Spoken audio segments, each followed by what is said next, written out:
चरितं रघुनाथस्य शतकोटिप्रवत्सरम् एकैकमक्षरं पुंसां महापातकनाशनम्। जय सिया राम।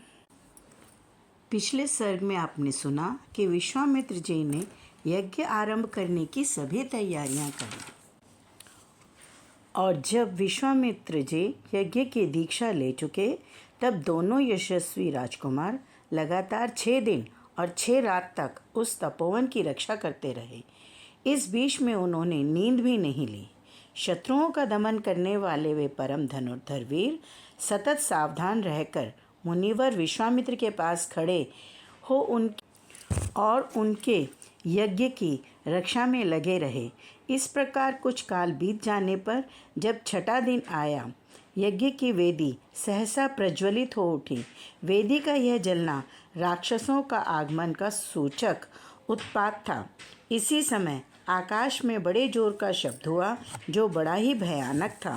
मारीच और सुबाहु नामक राक्षस सब ओर अपनी माया फैलाते हुए यज्ञ मंडप की ओर दौड़े आ रहे थे। उनके अनुचर भी साथ थे। उन भयंकर राक्षसों ने वहां आकर रक्त की धाराएं बरसाना आरंभ कर दिया।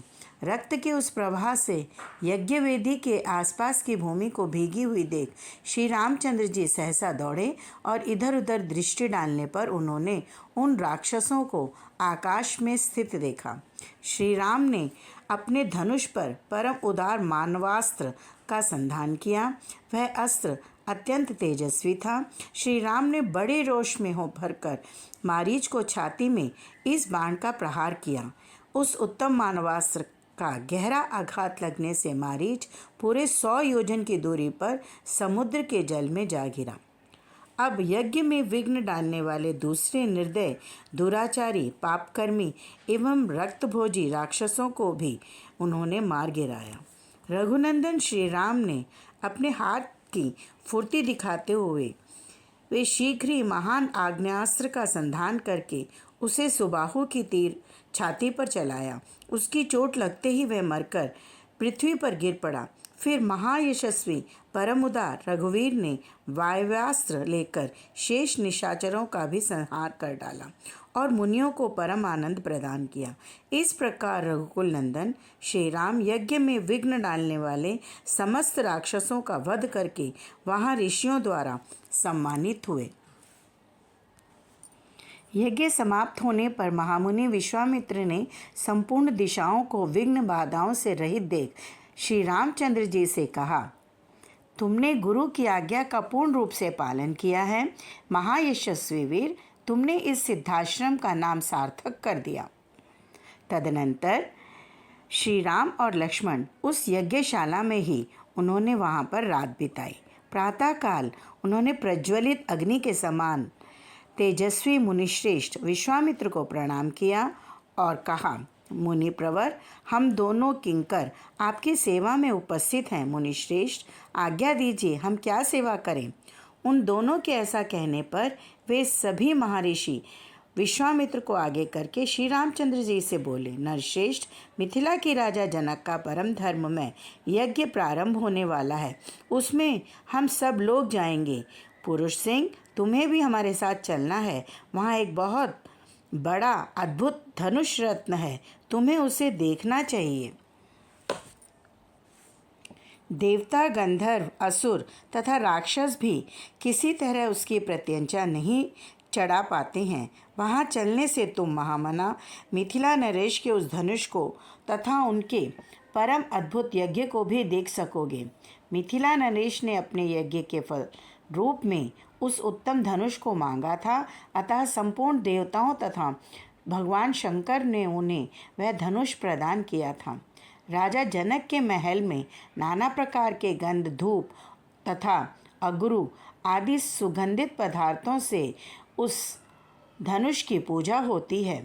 ऐसा कहकर मुनिवर विश्वामित्र जी ने ऋषि मंडली तथा राम लक्ष्मण के साथ वहां से प्रस्थान किया। मुनिवर विश्वामित्र के पीछे उनके साथ जाने वाले ब्रह्मवादी महर्षियों की 100 गाड़ियां चली। रास्ते में कई वनों को पार करते हुए जब वह मिथिला पहुँचे तब मिथिला में जनकपुरी की सुंदर शोभा देख सभी महर्षि साधु साधु कहकर उसकी भूरी भूरी प्रशंसा करने लगे। मिथिला के उपवन में एक पुराना आश्रम था जो अत्यंत रमणीय होकर भी सुनसान दिखाई देता था। उसे देखकर श्री रामचंद्र जी ने मुनिवर विश्वामित्र जी से पूछा, भगवान, यह कैसा स्थान है जो देखने में तो आश्रम जैसा है, किंतु एक भी मुनि यहाँ दृष्टिगोचर नहीं होते हैं। श्री रामचंद्र जी का यह प्रश्न सुनकर महातेजस्वी महामुनि विश्वामित्र ने इस प्रकार उत्तर दिया। नरश्रेष्ठ, पूर्व काल में यह स्थान महात्मा गौतम का आश्रम था। उस समय यह आश्रम बड़ा ही दिव्य जान पड़ता था। देवता भी इसकी पूजा एवं प्रशंसा किया करते थे। महायशस्वी राजपुत्र पूर्व काल में महर्षि गौतम अपनी पत्नी अहिल्या के साथ रहकर यहाँ तपस्या करते थे। उन्होंने बहुत वर्षों तक यहाँ तप किया था। एक दिन जब महर्षि गौतम आश्रम पर नहीं थे, उपयुक्त अवसर पाकर शचीपति इंद्र गौतम मुनि का वेश धारण करके वहाँ आए। अहिल्या से समागम करके इंद्र जब उस कुटी से बाहर निकले, तब गौतम के आ जाने की आशंका से बड़ी उतावली के साथ वेगपूर्वक भागने का प्रयत्न करने लगे। इतने ही में उन्होंने देखा तपोबल संपन्न महामुनि गौतम हाथ में समिधा लिए आश्रम में प्रवेश कर रहे हैं। उनका शरीर तीर्थ के जल से भीगा हुआ है और वे प्रज्वलित अग्नि के समान उद्दीप्त हो रहे हैं। उन पर दृष्टि पड़ते ही देवराज इंद्र भय से थर्रा उठे। उनके मुख पर विषाद छा गया। दुराचारी इंद्र को मुनि का वेश धारण किए देख सदाचार संपन्न मुनिवर गौतम जी ने रोष में भरकर कहा, दुर्मते, तूने मेरा रूप धारण करके यह ना करने योग्य पापक्रम किया है, इसलिए तू अंडकोशों से रहित हो जाएगा। इंद्र को इस प्रकार शाप देकर गौतम ने अपनी पत्नी को भी शाप दिया कि वह यहाँ कई हजार वर्षों तक केवल हवा पीकर समस्त प्राणियों में अदृश्य रहकर इस आश्रम में निवास करेगी।